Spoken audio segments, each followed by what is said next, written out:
Os nossos vídeos costumam ser descontraídos, mas o de quarta-feira e o de hoje está um pouco mais sério, porque também o assunto ele é muito sério. Se você acompanhou o nosso último vídeo, você percebeu que nós trouxemos a questão desta usurpação do poder por parte do nosso judiciário. É algo grave, é algo muito perigoso para a discussão de temas sérios como a questão do aborto.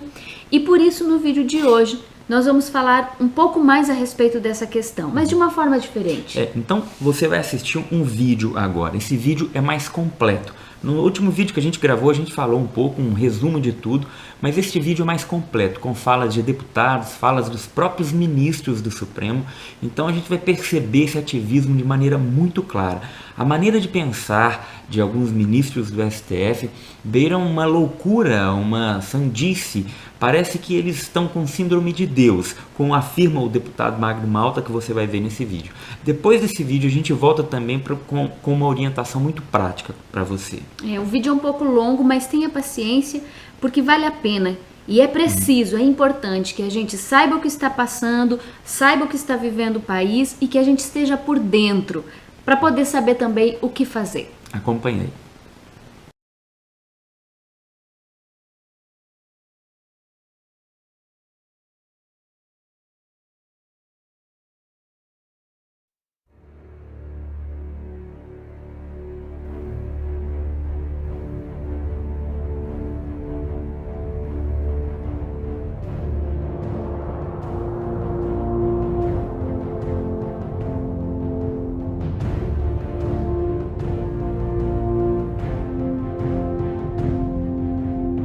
Eu só quero fazer reverberar o sentimento de milhões de brasileiros que vê hoje um país que vive sobre o império da ditadura do Supremo Tribunal Federal. O Supremo Tribunal Federal do Brasil, o STF, é o senhor de tudo. Tudo pode, tudo faz, a ninguém dá satisfação. Antigamente, eu disse aqui, tinha uma ilusão de que eles se postavam como suplente de Deus. Mas estou convencido que eles hoje se postam como se Deus eles fossem. E a mim me impressiona muito, porque é uma ditadura, não existe executivo, legislativo muito menos. O Supremo dita as regras para o bem e para o mal, senador Valadares.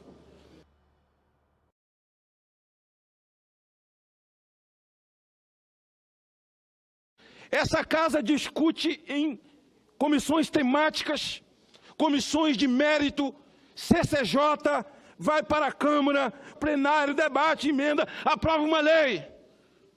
Um ministro, monocraticamente, diz, não, isso não vale não, fizeram tudo errado. Um ministro que tem 2, 3 assessores e alguns deles são estagiários.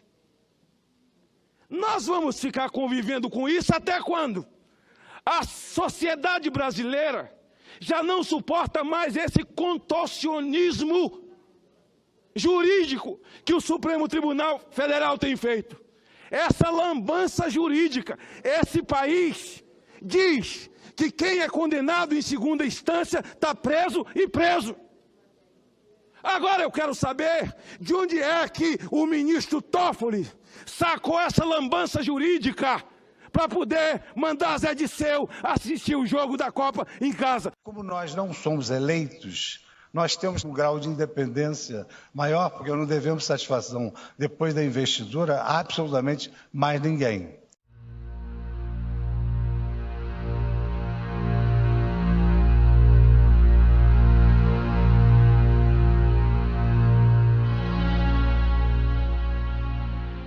O pessoal fala, o Supremo está legislando, o Supremo está fazendo pior que isso. Quando ele muda o sentido da Constituição, ele está fazendo algo que nem o Congresso pode fazer com quórum normal. Ele está atuando como poder constituinte derivado, como poder constituinte reformador. Sabe o que é isso? Isso é usurpar um poder que é apenas do povo. O Supremo não é poder constituinte.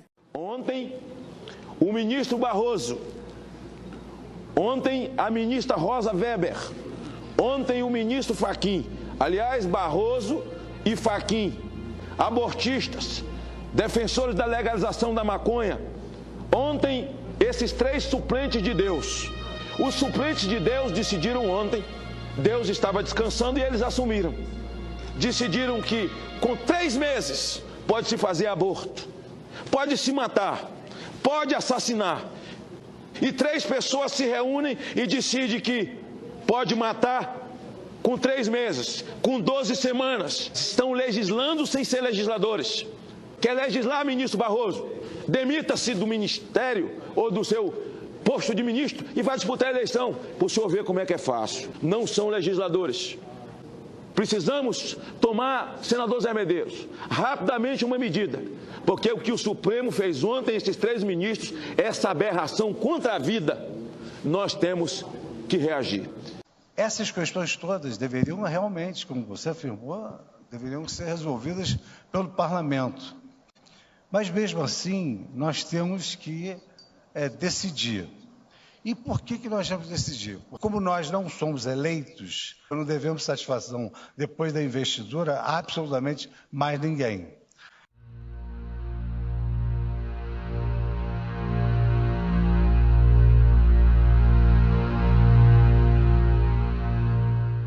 Eu vi uma entrevista do ministro Barroso nos Estados Unidos depois de uma palestra, e ninguém viaja mais palestra do que eles. Dizendo, não, a Constituição do Brasil é boa, maravilhosa, só precisa de uns retoques que o Supremo vai fazer. Como é que é? O Supremo é que vai fazer os retoques da nossa gloriosa Constituição. Eu pensei que era o parlamento, Dário Berger. Mas nós estamos sob a ditadura do Supremo Tribunal Federal. A democracia, ela é feita de votos, mas ela não é feita só de votos. A democracia é feita de razões.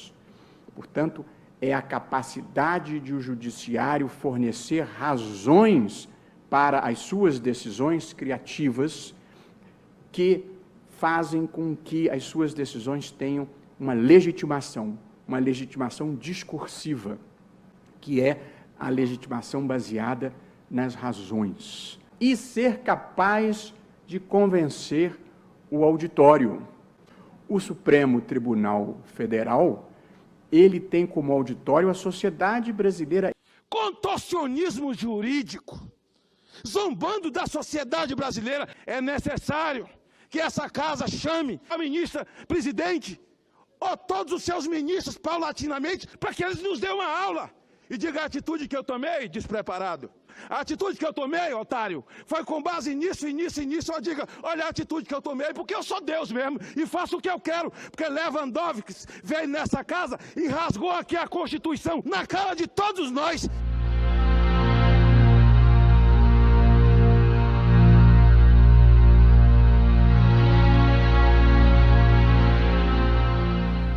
Sabe o que eu penso?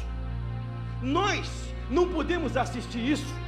Porque 11 ministros de Supremo, um ministro de Supremo, ele é indicado, quando ele se torna ministro de Tribunal Superior, é para se tornar guardião da Constituição.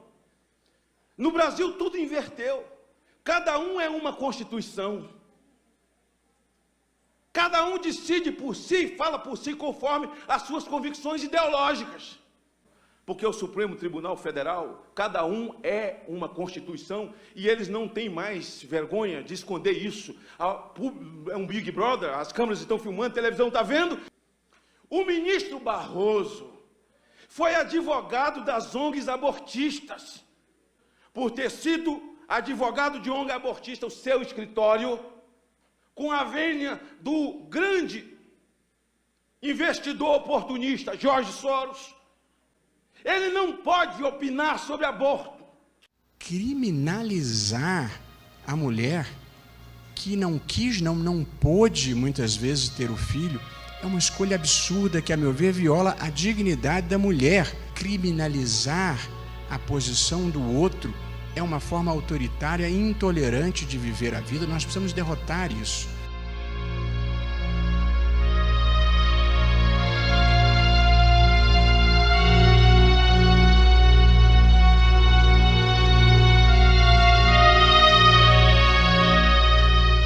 O que acontece quando a Constituição Federal é rasgada? O que acontece quando o Supremo Tribunal Federal age como legislador no nosso lugar? Como é que nós podemos reverter isso? Eu digo isso porque, por exemplo, a questão do casamento homoafetivo foi definido pelo STF, mas a Constituição diz outra coisa. Agora está lá a DPF 442. Vão aprovar o aborto lá, senhor presidente. 88% da população brasileira é contrária ao aborto. E o que é que nós podemos fazer? Luiz Fux deu uma entrevista agora dizendo que já que essa casa não faz, eles vão fazer. Ou seja, nós estamos reféns do Supremo Tribunal Federal.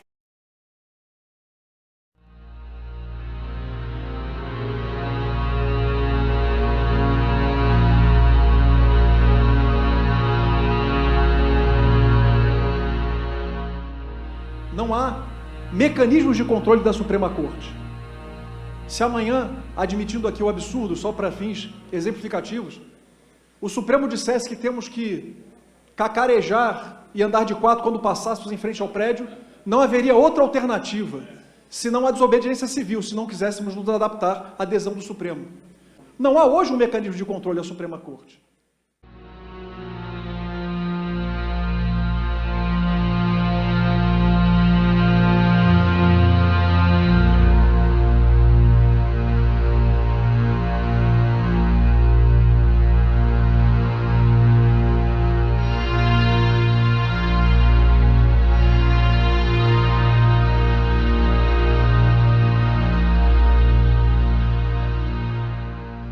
Nós estamos vivendo uma situação esdrúxula, quase que beirando a raia da humilhação geral, com as atitudes dos ministros do Supremo. Falo com isso porque eles foram sabatinados aqui. E todas as atitudes que eu estou vendo serem tomadas por eles, eles falaram de forma diferente na CCJ. Mas estou convencido que na CCJ nego vende a mãe para botar uma toga nas costas.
Judicialização significa que uma parcela de poder político está sendo transferida das instâncias políticas tradicionais para o poder judiciário. Significa dizer que a última palavra sobre questões econômicas, sociais ou morais de largo alcance estão tendo a sua instância final de decisão perante o poder judiciário. Depois da Segunda Guerra Mundial, o mundo descobriu que a existência de um poder judiciário forte era importante para a preservação das regras do jogo democrático. Muitas vezes, o poder legislativo não é capaz de produzir consensos e, portanto, normatização em relação a temas controvertidos na sociedade, ou porque não consegue, ou porque não quer, e o judiciário tem de resolvê-los, independentemente da existência ou não de norma. Nós temos uma Constituição analítica. O Brasil é um país de constitucionalização abrangente.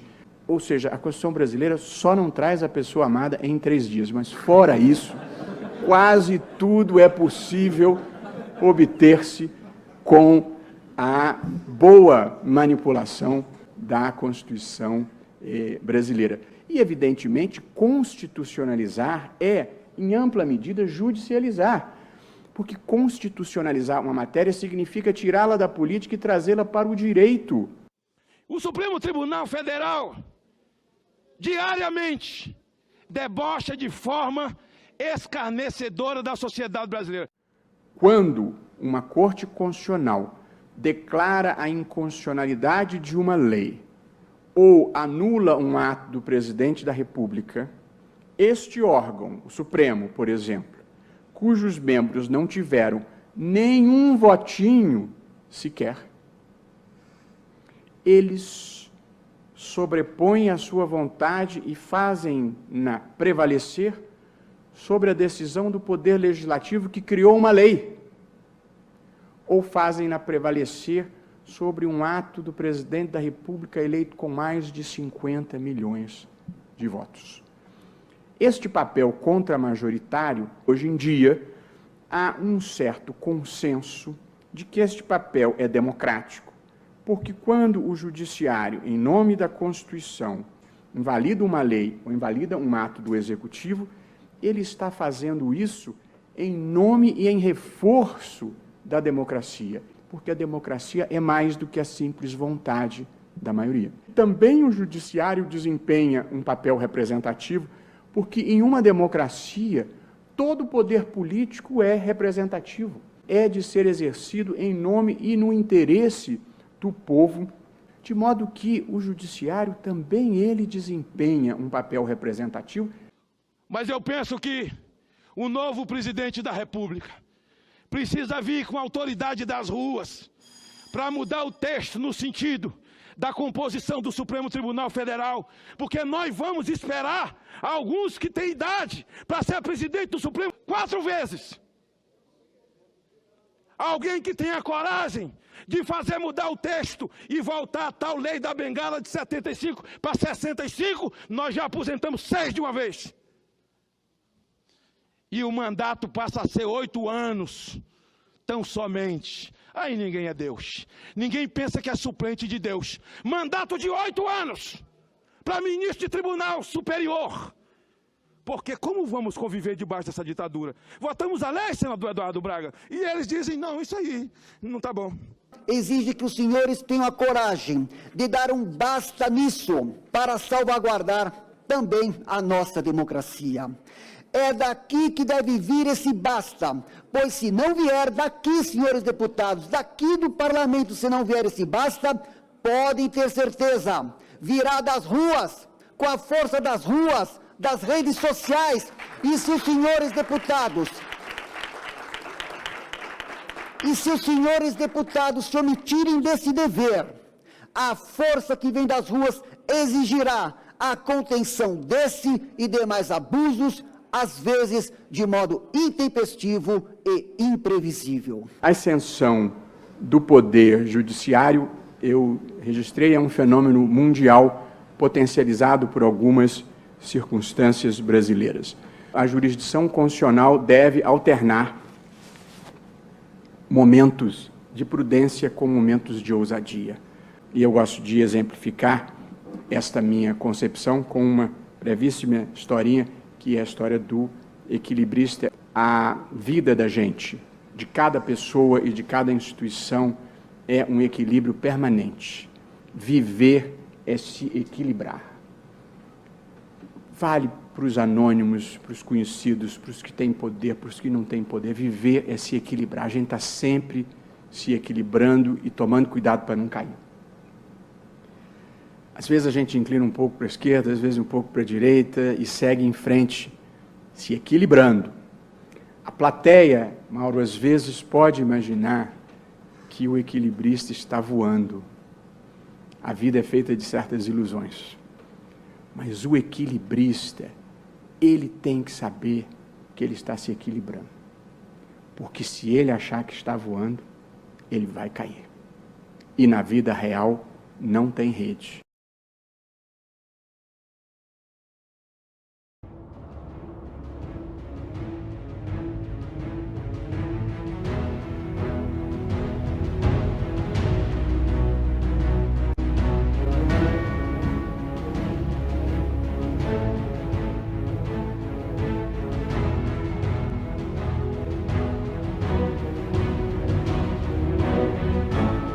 não devemos satisfação depois da investidura a absolutamente mais ninguém.